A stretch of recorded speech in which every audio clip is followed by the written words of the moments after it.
Nope, I got an app for that. Don't tell anybody.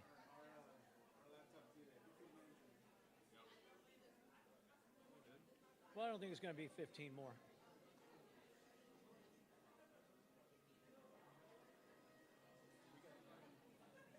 know I saw the poster of the Liftoff with Latino Legends. We gotta get your picture here. Hold that. And then we can show you like a.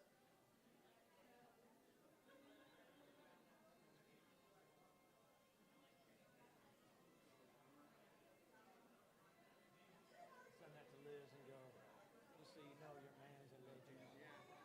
I know there was a cardboard cutout of it, so we'll get that one too. It said like Liftoff with Latino Legends. All right, see, they got my flag right there, buddy, right on top.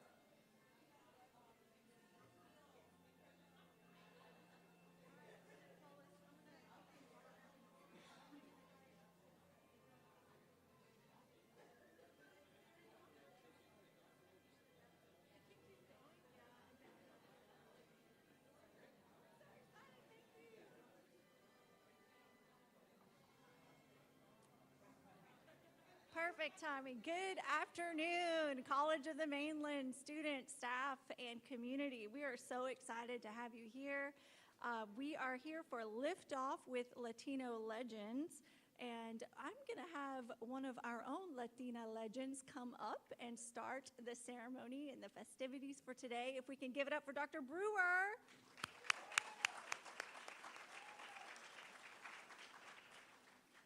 So Liftoff. What an appropriate way to start off really our Hispanic Heritage Month. Thank you for being here. I'm Dr. Helen Castellanos Brewer, and I serve as your ninth president of College of the Mainland. I've been in my role 3 months, and not that I've been counting or anything, because every day is a new experience. But you know, when I get to be around students and to see you guys and to interact with you, that's really what makes it all worth it. So thank you for being here, students, faculty, and staff. Thank you all for being here. I would be remiss if I did not acknowledge all of the individuals who have put on exceptional programs like these. Our COM Hispanic Heritage Month committee members, could you please stand? And because they're probably working. Maybe there's one here. All right, well, let's give them a round of applause. Many of these people are the ones who are behind the scenes making sure that these events are never missed, and that we make sure that we celebrate all of the wonderful contributions of the Hispanic Latino community. So as you may or may not know, I myself am a Latina, and my parents are originally from Guatemala. So any Guatemalans in the house? Chapines? Any Chapines? No, I'm the only one? All right, I'll represent today. So Chapines are what we call, every Latin American country has a nickname for the individuals from their country, and in Guatemala, it's Chapines. So if, one day I'm going to get a license plate that's going to say Chapina, but I don't know who's going to know what that means. But anyways, it's important that we have these events because, you know, I'm the first Latina Hispanic person to hold this role at College of the Mainland in our 65-year history. And being a first, a lot of times it's, everyone's like, oh, you're the first. And that's important to acknowledge for a couple of reasons. One is that I'm not going to be the last. Two is that oftentimes when we talk about the first, we look at that individual person, but for me it's a little bit different. It's really about shattering stereotypes. Oftentimes Latinos or Hispanics, however you want to identify, I'll identify as a Latina for this conversation, are underrepresented in certain areas. You know, if you look at even in the state of Texas, if we have 50 community colleges, Latinas that are presidents are less than probably 5. So it's big because we want to make sure that students, that you see the possibilities that are out there. I too am, like many of you, as a first-generation college student. I attended a community college. I worked 3 jobs while I attended that community college. My mom and my dad worked in the service industry. My father was a commercial truck driver.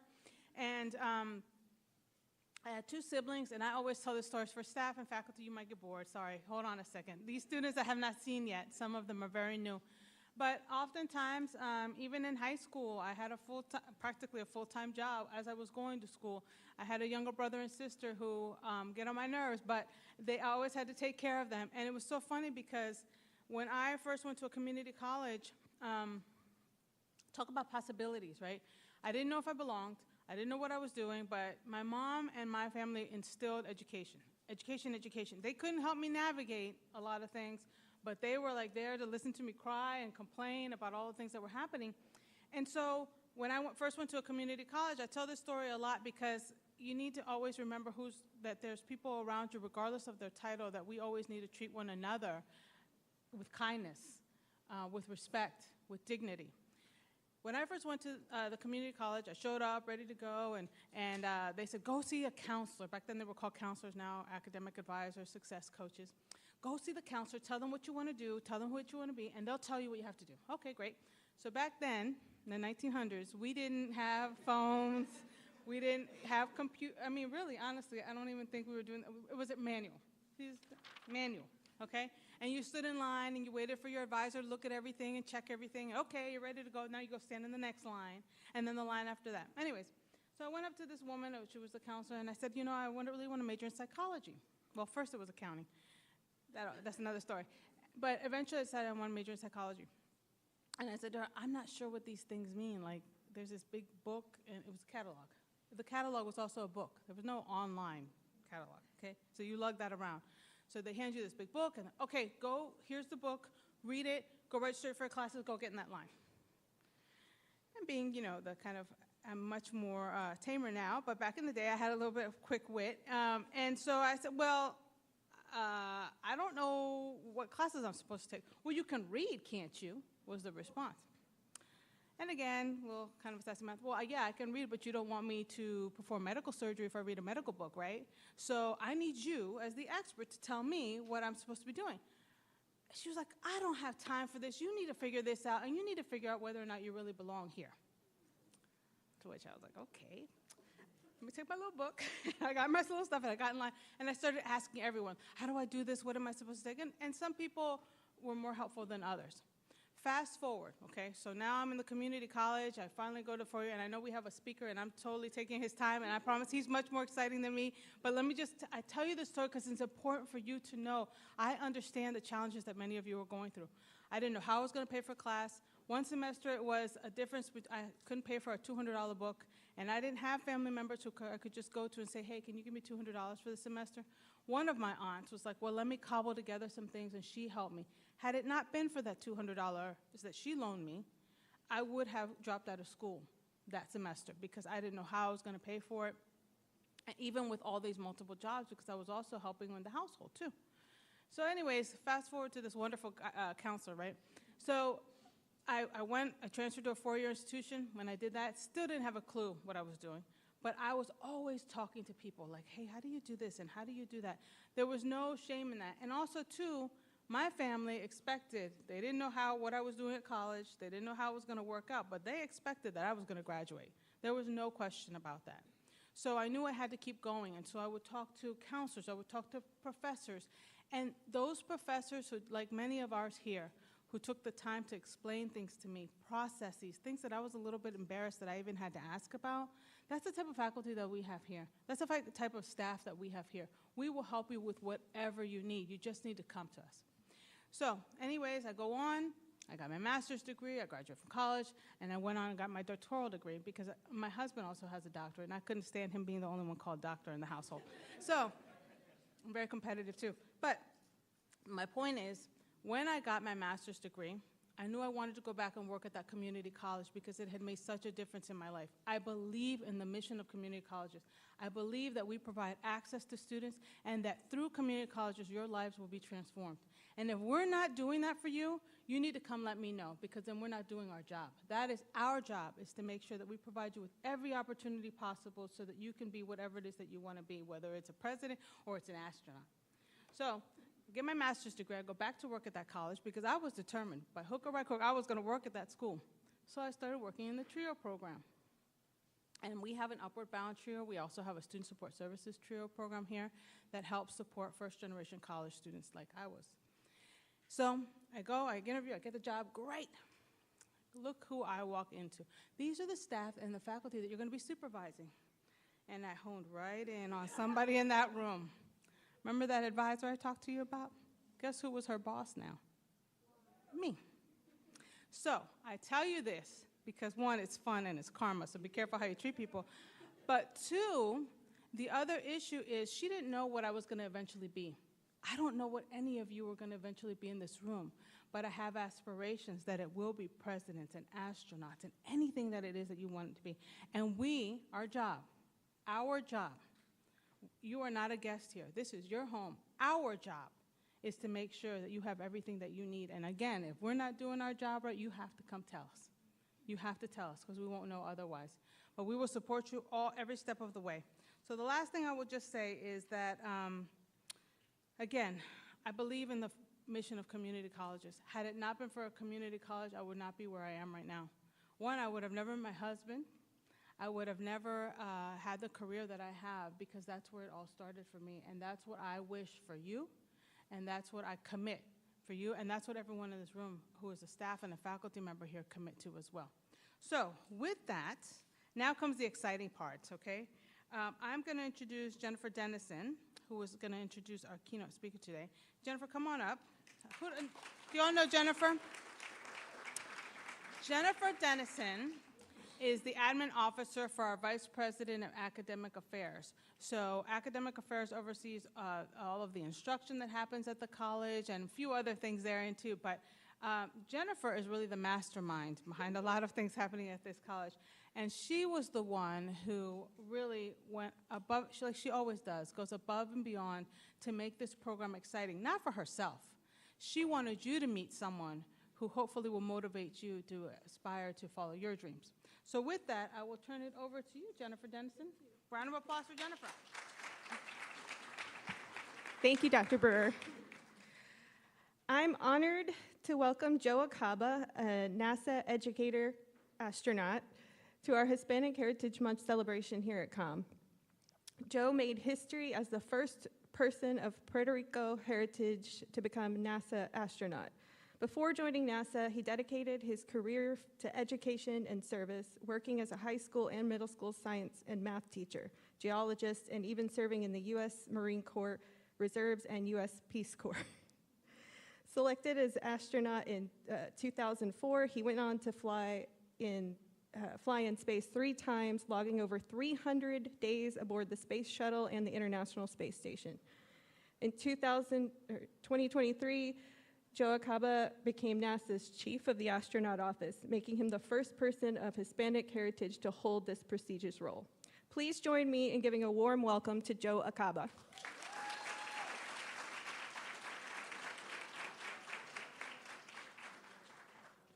All right, good afternoon.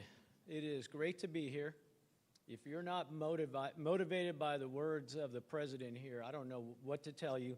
I'm just going to bring you down, because that was inspirational to me. I have to ask a similar question. Any Boricuas here? Boricua, yeah, okay, see? I got one. Sorry, I already won. It is really a pleasure to be here, but I do have one question I'm sure we all want to know. Did you fire that counselor, or did you provide some counseling to that counselor? All right, good. All right, I know everybody wanted to know. So I want to echo at least one thing that you already heard this morning, and then we'll see. I think I've got until like 1:15, 1:30-ish. All right, so I'll try to keep the pace going. Yeah, being first is not about being that first person. It is setting that example and providing opportunities for others. So, you know, people will go out, the first one to do this, the first one to do that. It is not about that individual. It's what all of you now have available to you. So, I was a high school, middle school teacher, like you heard, and so I learned that the worst thing you could do is talk to people for a long period of time and bore them. And so I promised not to do that. And let me see if I can get back to where I need to be. Give me a second. You guys can see my life here on my computer. All right, we're getting there. Type. I just feel like I need to prove to you that I've been to space, because I'm sure there are some of you here that think it's all fake or the earth is flat. So since we're all enjoying lunch, let's just start with a little video here. We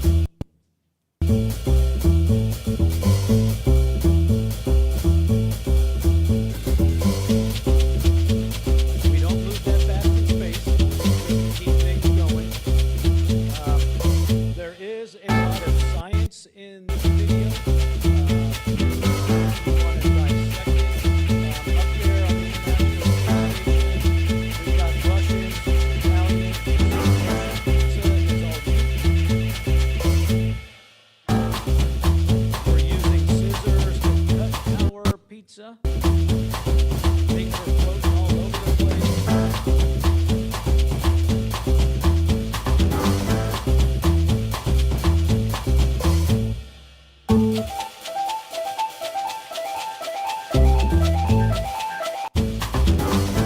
Let me pause it right there for a second.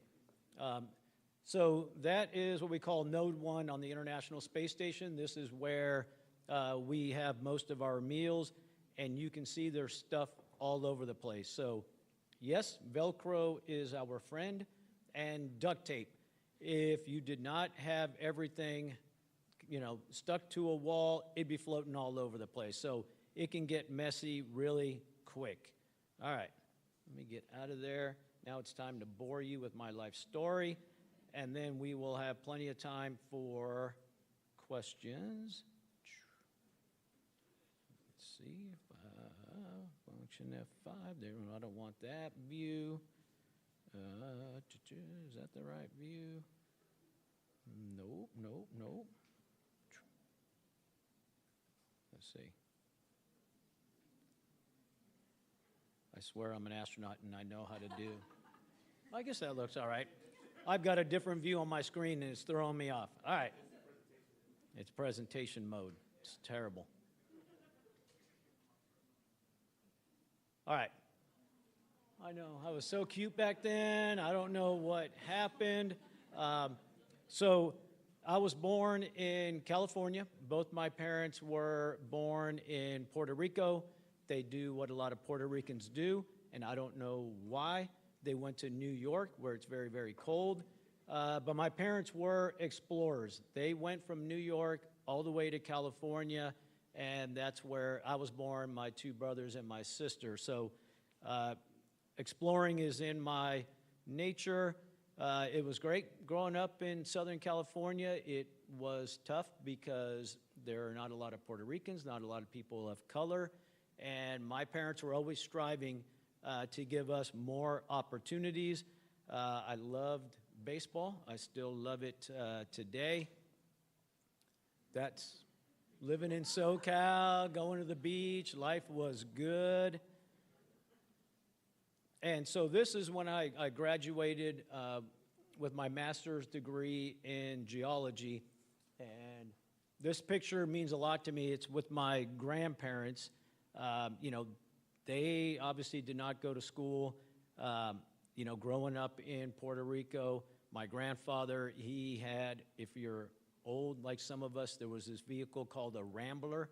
And it was kind of like a station wagon type of vehicle, but he was just painting houses, going out there, hustling, trying to make money. But the reason why I'm an astronaut today is because of him being interested in science. I don't know why. I'm old. I don't remember the Apollo missions when they happened real time, but we had something called film, okay? It's this way that you can watch movies. And for some reason, he had some film of the Apollo astronauts walking on the moon, and so we would watch that when I was growing up. So he was totally into science. And then my grandmother, she lived to be 99, passed away a few years ago. But when I was in space, I could only imagine talking to her when, she grew up in Puerto Rico where, no kidding, people were riding, donkeys and horses and didn't have electricity, and now her grandson is up on the International Space Station. So I thank them for where I am today, and I was very fortunate that my parents put a high value on education, and I applaud all of you that are here today. Most of you are out there working, you're hustling to survive and working on your education, and that is the best thing you can do. I am here today because of that education. It just opens up doors and gives you opportunities. I did join the United States Marine Corps, so yeah, it was cool. I love that. And then, that's good living right there. So I was a school teacher, and where are all the educators in the room? Do we have any here? All right, a round of applause for the educators. If you are an educator, you are not doing it for the money. It is a passion, and you believe in what you are doing. I tell people my hair was long because I couldn't afford a haircut. So that's what I looked like before NASA got a hold of me. All right, so what I want to share with you, and you got to stick with me, and don't kick me out as I go through my bad choices, so just bear with me. But I made a lot of bad choices in my life that I want to share with you as you're at this point in your life where the decisions you make today really are going to impact where you end up. So the first thing I did in high school, I loved metal shop. I just liked being in that class. The teacher was great. We were welding, we were on lathes, we were melting things. It was crazy. But in high school, my parents kept saying, you've got to take other classes. You've got to be well-rounded. But I was really into that. So bad choice was sticking with metal shop and said, you know what, I have a passion for this. I'm going to keep doing it. Mistake number one. I did not want to go to college. I wanted to make money. That's all I wanted to do. Getting out of high school, I wanted to be out there putting up solar panels and making money.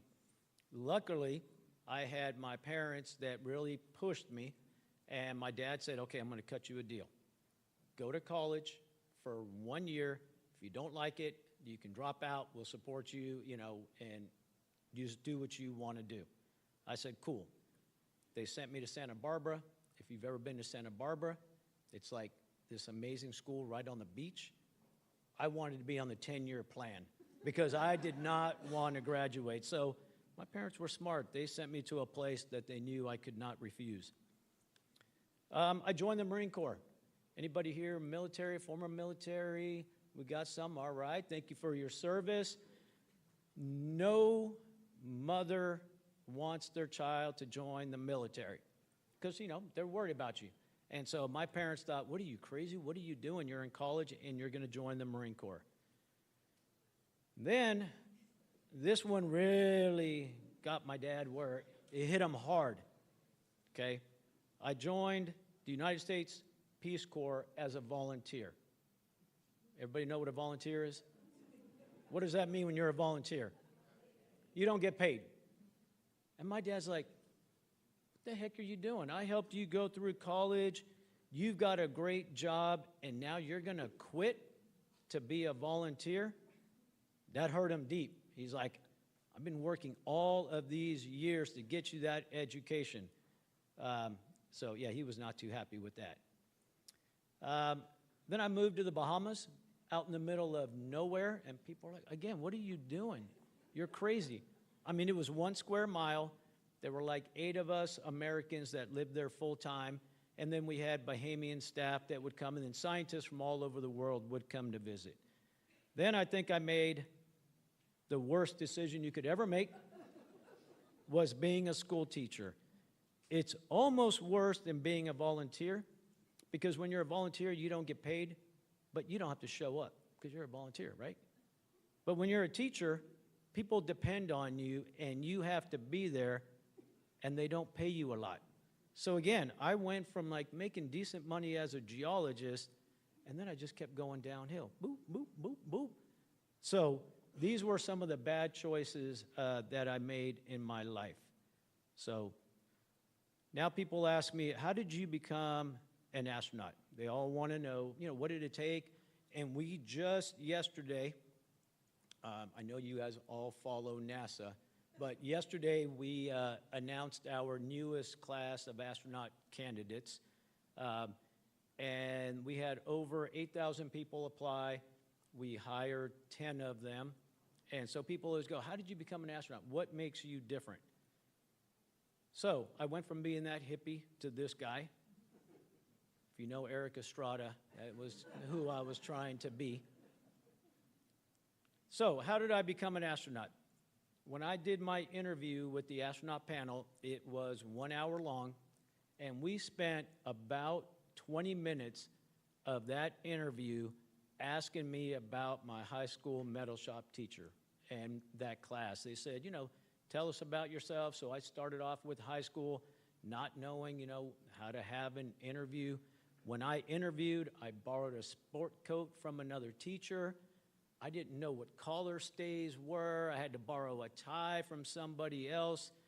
And so we spent almost half of that interview talking about metal shop and working with your hands, because guess where we're going? We're going to the International Space Station, and we have to be able to maintain that station. So we spent a lot of time. And then we talked about my Marine Corps experience and having that operational experience. When I came in, I interviewed to join, it was this educator astronaut program. So they wanted to build on the teacher in space program, where we had Krista McAuliffe, who died on the space shuttle. And now they wanted astronauts to become, or teachers to become full-time astronauts. And so having my Marine Corps experience really resonated with some of the selection board that were in the military. I did cut my hair, because my hair was long, and my teacher was like, yo, Mr. Acaba, man, I can't believe you cut your hair. You told us, you know, be who you are. Just, you know, just go as you. And I'm like, are you out of your mind? I'm not going to NASA with a ponytail. And so we made a big deal out of it. I went to the local barber shop. I was living in a very small town. What she thought was a professional haircut was a mullet. So if you see some of my pictures, if you Google me, there's some embarrassing pictures out there. But I did have to cut my hair because I knew who I was going to speak to. It's not that I'm changing who I am, but my hair wasn't that important to me that I would want to risk this opportunity. Being a Peace Corps volunteer, it showed that I could work with international partners. It showed that I could work independently. A lot of my work today is working with our international partners. I spend a lot of time in Russia. I'll be going out there in November because we have astronauts launching on the Soyuz spacecraft. When we talked about my time in the Bahamas, it's pretty similar to living on the space station. We're secluded. We had to have ships come out to bring our supplies, just like we have ships going out to the International Space Station. And then being a teacher, any educator knows that like all of your instructors here, they all have a plan until you all show up. And then you guys screw it all up for them because you do something stupid, you ask a question they didn't expect. So teachers know how to adapt, and that's what we have to do as astronauts. So when I look at how I became an astronaut, as I was leading up to this point, those were all bad decisions that people thought I made in my life. And so I just want you to keep following what your dream is, and if you are passionate about it, you are going to do well. So now, when I see my dad, I go, see, I was a genius. All of those bad choices were intentional, but that is not true. I didn't know when I made all of those decisions that it was going to lead me to become an astronaut, but they were all going in the positive direction. They were all going somewhere I wanted to be, and I was building on my skill set. So that's how I became an astronaut. Just very quickly, so I have time for questions and answers. So I've been to space 3 different times. So once on the space shuttle, you probably saw that on some of the pictures that were up there. That was pretty short, about a 13, 14-day mission. Then I had 2 expeditions to the International Space Station, and those are anywhere from 4 to 6 months long. Then I had a couple of other interesting missions. One of them is the Sea Test Nemo, and you can see us living underwater for about a week. And so we do analog training to practice what it's like to go to space. And then I went on an expedition with the European Space Agency in what they call caves. So we went over to Slovenia, and, you know, they talked about going into a cave. I'm like, cool, I like caves. You know, you crawl into a cave. No, not this cave. This cave, you had to go down, rappelling. I don't know, I think it was like, I don't know, 600, 700 feet. And I'm like, are you crazy? But they teach you how to do that in a week. But then you are no kidding, if you turn off your headlight, you're done. I mean, it is dark because you are down where there is no light. So it was pretty cool. But when you sleep, you even have a little headlamp around your neck because, again, you cannot see anything. And then my latest mission is what I'm doing now as the chief of the astronaut office. You would find it hard to believe, so I'm the 17th chief of the astronaut office. You know, we've been around since, you know, the 50s, 60s. And I am the first person of color to hold that position. And so that's cool, but then you also think, how did NASA go so long? Like, how many astronauts are you telling me that were not qualified? And it's tough to reflect back on that, but looking at the positive, we are making those changes. If you look at the astronaut classes that we have hired, you look at the very first class, and it was, you know, the 7 astronauts, they were all test pilots, and then you see that diversity grow over the years to where we are now. And for me as the chief, part of my job is to assign crew members. I don't have to think about diversity because we have that diversity already in the office, and that's intentional. So NASA's doing a good job of, you know, moving in a forward direction. So that's my life story. I'm gonna stop there. I'm clicking buttons.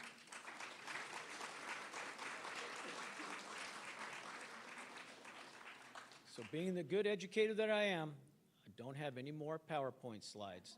So I'd like to open it up for questions to see what you want to know about. I've got various videos depending on what you ask. And so I'm here as long as you've got questions. So, yes. I have a question. So, being the first, how has that impacted the work that NASA does overall? Of Puerto Rican descent, of Caribbean descent, how has that impacted the work that you're doing? Yeah, when you hear about diversity, sometimes you think it's just a word. Let's get a diverse group. You know, but why are we doing that?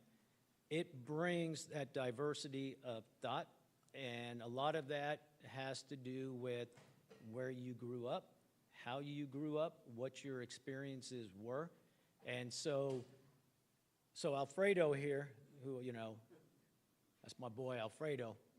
I wouldn't be where I'm at without Alfredo. He works in my office, and it's interesting in our office now. You know, you have me sitting in the office. We have Alfredo, who's, Mexican-American. I've got Nuria there. Our office hasn't seen that ever. And so we bring something different to the astronaut office that had not been there in the past. But when you look at NASA, and especially the Johnson Space Center, it's a pretty cool place. It is really diverse, but it's also, you think of astronauts when you think of NASA, but you know, we are a tiny part of what NASA does. And so we already have a lot of individuals that are adding that diversity of thought. But I'll tell you, it has an impact. You know, when you look at the wall of all the former chiefs, and then you see somebody who's brown right there, that means something. And people come to that office on a regular basis. So I think it's a great story and something to share with others. Again, to echo the words, is that the possibilities are endless for you all. Take advantage of what you have here, and it's going to serve you well. right. We got some in the back, so you're going to have to yell, or you can come up.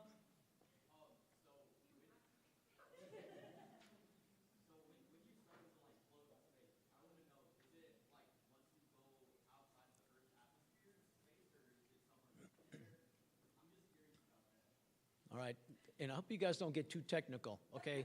Astronauts are not the smart ones. We've got engineers and all of that. We're just the people that go up there. So, yeah, going to space is awesome. Anybody here want to become an astronaut? Nobody? What? All right, we got one over here. We got a couple of future astronauts, but if you ever get a chance to go to space, I highly recommend it. It's awesome. And so it takes 8.5 minutes to get into space, okay? And that's just to get about 60, 70 miles above the Earth. But the reason why we float is because when we go to space, what's happening is, as we're going around the Earth, we're kind of constantly falling. That's what we're doing. So like if you were to go into an elevator and you push that button, anybody ever like jump up as soon as the elevator starts going down and you kind of go a little bit higher up? Imagine you were in an elevator that just kept falling all the time, and then you're floating inside of that elevator. So that's kind of when we first start to float, is as soon as we get to orbit and you cut off the main engines, and now you're just floating, and now you are just falling around the Earth. Over time, gravity will pull you down into the Earth, so we have to keep going up a little bit higher. The space station is at about 250 miles above the Earth, and I would say every kind of couple of months, we have to fire some engines on the space station to lift it up and for it to keep falling. So 8.5 minutes, you go from being on Earth to now you're just floating and everything is good. The other question back there. Man, so let me just say, going to space is great, okay? You don't have to do laundry. You don't take a shower. It's all good, right? No? This is a very clean group here. So we cannot take a shower in space. They tried that back in the day, but because everything is floating, water doesn't do well. And I'm glad you asked that question. Let me see. So we don't shower. And let's see which video. Let's see. I'm looking. If you see one that says water. Where is it? No, not here. Oh, no, this one right here. All right.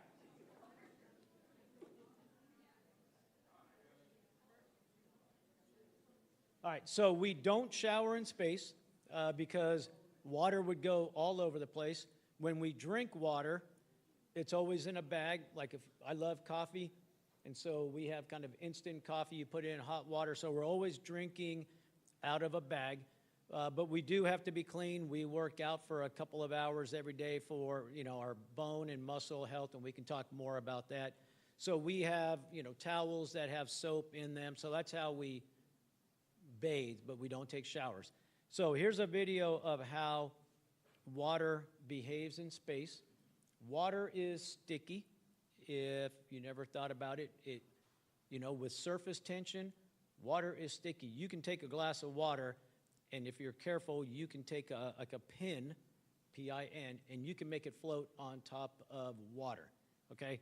So in space, this is what water does, and these crew members did something that we try not to share this with mission control because they don't like what these guys did. So Swanee, if I pause it there, whoops. What's cool about that picture is you can see that his image is now inverted. And that has to do with how far away he is from that bubble. So when he was farther away, the light, the way it refracted, it showed his image in a normal fashion. But here, it's upside down. So That's pretty cool with light moving around a water bubble.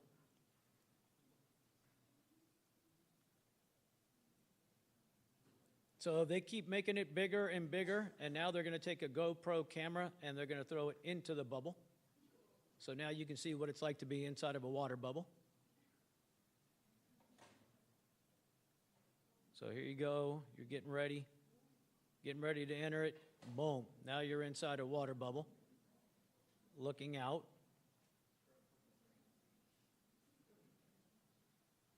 And they're having too much fun. So here you can see where the water's actually kind of sticking to his finger. And that all has to do with surface tension. And now, that guy right there, this crazy dude who's making a huge water bubble, he's actually the commander of the Artemis II mission that's going to go around the moon early next year. So sometimes we question our decisions at NASA. And is this really the guy that you want in charge of America's space program?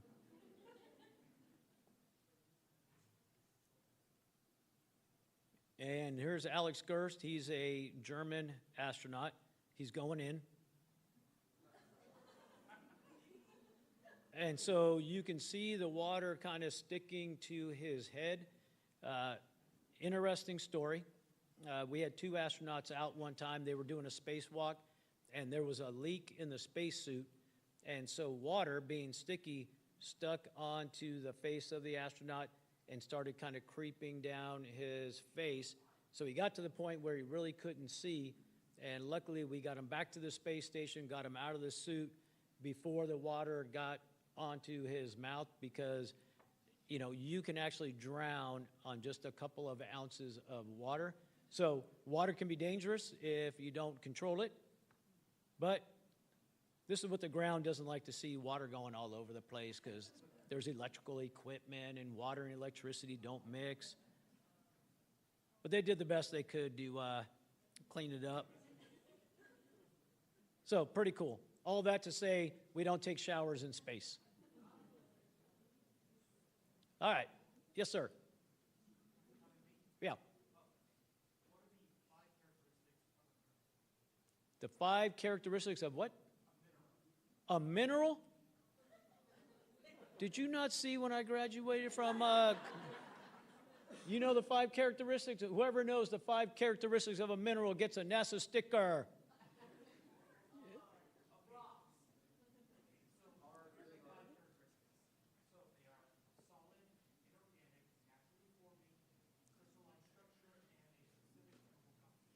Booyah, see that? Alfredo, get that person a sticker. I told you, astronauts are not the smartest people in the room, but we recognize that, yes.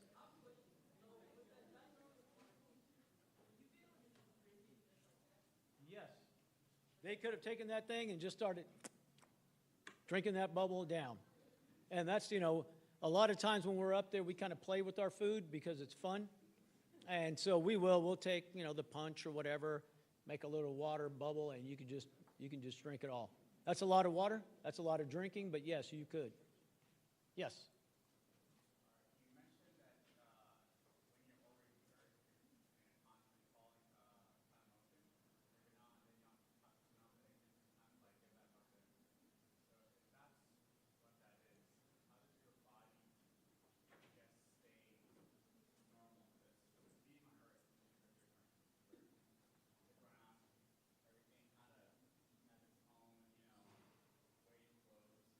Yeah, I hear you. No, I hear what you're saying. So when you first get to space, about half of the astronauts experience what we call space adaptation sickness. So the hairs in your inner ear now are floating instead of, you know, falling down. And so a lot of us will feel nauseous. We will actually get sick while we're up there for the first day or 2. But then your body adjusts. And when you see astronauts when they first go to space, you're like, man, that astronaut's got a big head. And it's not because we think we're great, but it's no kidding. The fluid is shifting in your body. and it goes up, and so your face looks bloated when you first get there.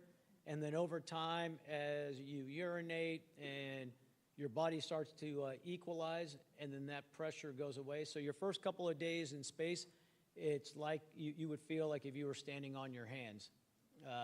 So it gives you a headache, and it does not feel great. But over time, your body gets normal. Eating is normal. Muscles just pull things down to where they go. Going to the bathroom is a little bit more complicated because you are in space and things float. Usually when I'm talking, elementary school kids, high school kids, they want to know how you go to the bathroom, but I know you guys are all civilized, so we won't go there. But let me just say, there's certain things you don't want floating around. So your body fully adapts to when you're up in space. All the systems work, but we do have to work out, like I said, because your bone density, you will lose bone density like you do as you age here on Earth. So we're running on treadmills almost every single day because that impact helps your bone density. We have a weight machine that it feels like weights, but it's more of like a piston. And so we're doing kind of weightlifting for an hour every day to keep our muscles strong. So when we come back, we're feeling pretty normal. But yeah, the human body is amazing. When you're up there for a couple of days, you're like, man, we were born to live in space. It's supernatural. Let me show you this other video here. This one. Where is? There it is.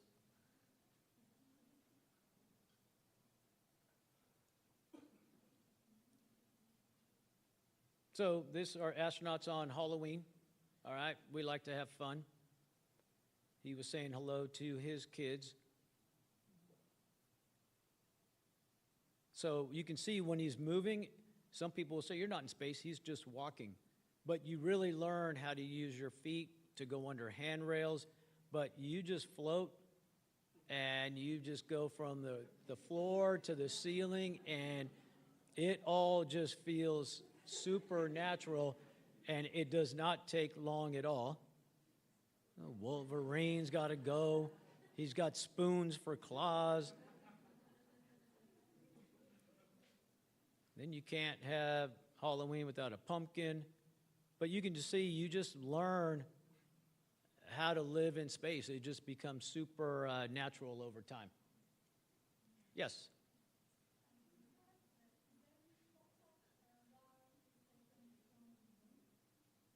What was the question? Is there a photo of the Earth from the moon? So we do have that picture from the Apollo missions. What's going to be interesting is when we have this Artemis II crew, they are going to go farther than we've ever been before, and they're going to go around the moon. They're not going to stop on the moon. That's going to be on Artemis III. But they are going to get some of the most amazing photos that I cannot wait to see them. They're going to go around the other side of the moon, what we call the dark side of the moon that we never see. If they go at the right time of year, they're going to get some amazing photos that no human has ever seen before. And then we're going to get some really amazing pictures from out there. We take a lot of photos, like you saw earlier from the International Space Station, but that's only 200 miles away. These guys are going hundreds of thousands of miles away, so it's going to be significantly farther. It's going to be awesome. Got so many. Yes, we'll go over here.